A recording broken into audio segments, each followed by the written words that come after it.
Hi mga mahal, ang ating topic ngayon na tinatanong ni Olen. Ang tanong niya ay, gusto ko ba na pinapalakpak daw ako sa bibig ko? Interesado ka pa rin bang malaman kung gusto ko nga ba na pinapalakpak ako sa bibig ko?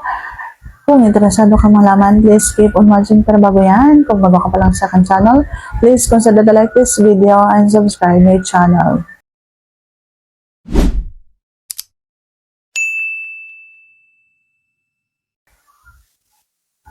So, gusto ko ba na pinapalakpak ako sa bibig ko?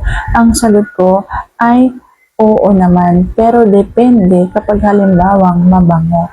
Kapag halimbawang inamoy ko yan, tapos wala akong naamoy na kahit na anong kabahuan dyan, isusubo ko yan.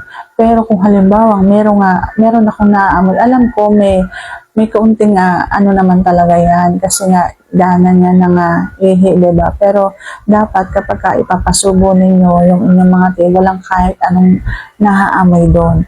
Lalo na doon sa may bandang ulo, tapos doon sa puno niya.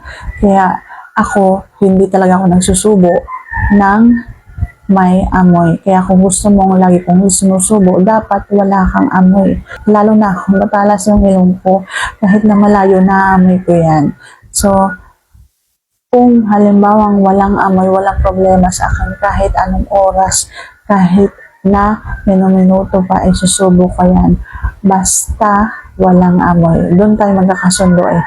Kapag walang amoy yan, lagi kong susubo yan. Pero pag may amoy yan, pasensyahan tayo. Hindi ko isusubo yan. Nahahawakan ko lang yan.